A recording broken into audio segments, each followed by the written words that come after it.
Beberapa waktu lalu, di kalangan umat Islam sedang ramai membahas sebuah isu berkenaan dengan tahun 2024. Umat Islam sedang menanti apa yang akan terjadi di tahun 2024. Ada apa gerangan? Tahun 2024 diprediksi sebagai tahun yang mengejutkan bagi sebagian umat Islam.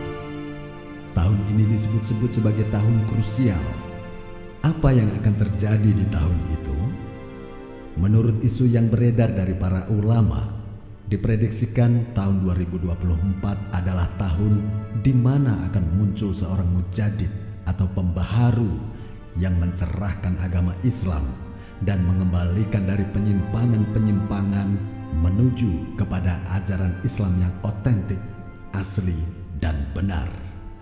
Hal ini didasarkan pada hadis Nabi, "Innallaha yab'atsu li hadhil ummah ala ra'si kulli mi'ati sanatin man yujaddidu laha dinaha."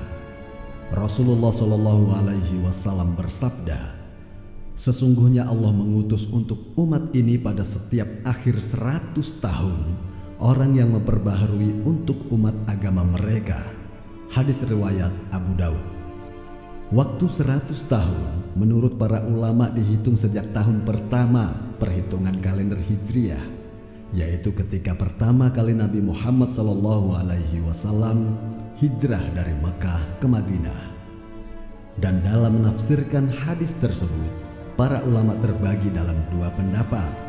Pendapat pertama mengatakan bahwa mujaddid yang dimaksud ditujukan pada satu orang. Sementara ulama lain berpendapat bahwa kata man yujaddidu bisa berarti beberapa orang, dan orang atau orang-orang yang dipilih oleh Allah Subhanahu wa Ta'ala bukanlah orang sembarangan, tetapi memiliki akhlak yang baik, sifat dakwah yang luar biasa, dan mencerahkan kepada umat. Tapi mengapa harus tahun 2024? Para ulama yang antusias menanti tahun 2024 menghitung kurun waktu 100 tahun itu adalah sejak runtuhnya kekhalifahan Islam terakhir, yaitu pada dinasti Utsmaniyah yang runtuh pada tahun 1924, sehingga bukan dihitung sejak tahun pertama tahun 1 Hijriah. Jika perhitungannya adalah tahun 1924, maka kurun-kurun waktu 100 tahunan bisa terjadi di tahun 2024.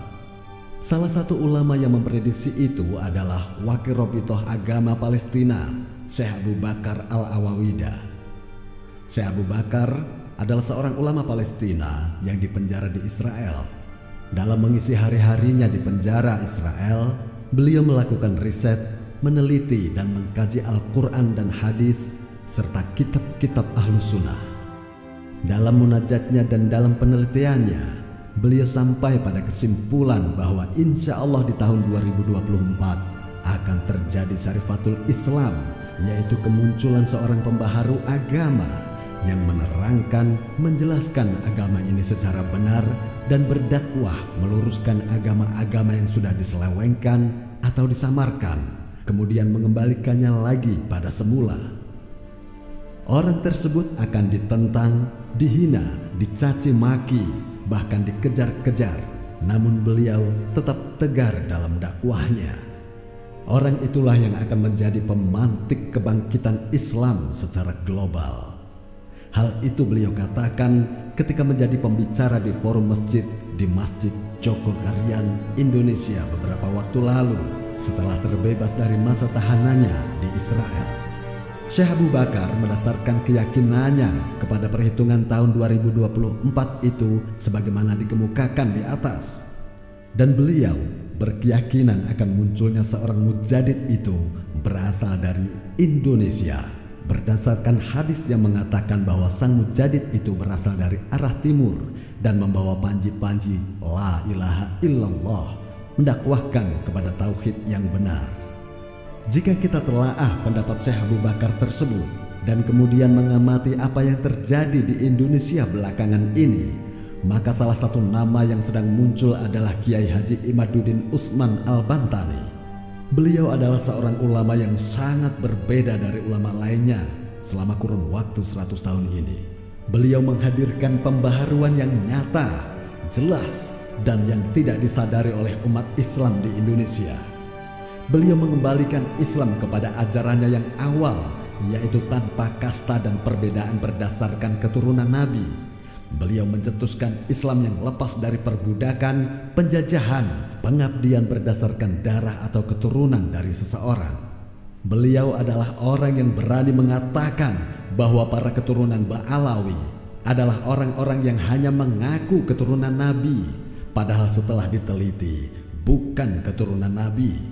Mereka tidak boleh lagi mengotori agama ini dengan dogma dan doktrin penghambaan pada keturunan Nabi. Fenomena ini juga dilihat oleh seorang profesor, yaitu Profesor A.S. Hikam. Menurutnya, kemunculan Kiai Haji Imaduddin Usman Al-Bantani adalah suatu pembaruan dalam beragama.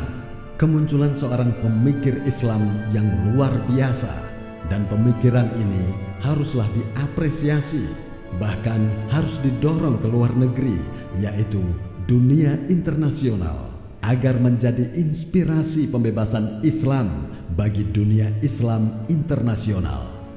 Sejalan dengan itu juga pendapat dari Kiai Haji Ubaidillah Tamam yang mengamati bahwasanya fenomena kemunculan Kiai Haji Imaduddin Usman Al-Bantani ini sudah memenuhi kriteria seorang mujaddid, yaitu pembaharu. Sifat pembaharu adalah memberi pencerahan, mengembalikan Islam ke tempatnya semula, pada ajaran semula yang tidak tercampur dengan faham-faham buruk yang dimasukkan. Salah satu di antaranya adalah Islam kasta berdasarkan nasab atau keturunan. Berdasarkan kriteria tersebut, Kiai Haji Ubaidillah mengatakan bahwa Kiai Haji Imaduddin itulah yang bisa disebut mujaddid, setidaknya untuk kalangan Nahdlatul Ulama yang sudah mencapai kurun waktu 100 tahun. Dan dalam kurun waktu 100 tahun inilah muncul fenomena Kiai Haji Imaduddin Usman Al-Bantani tersebut.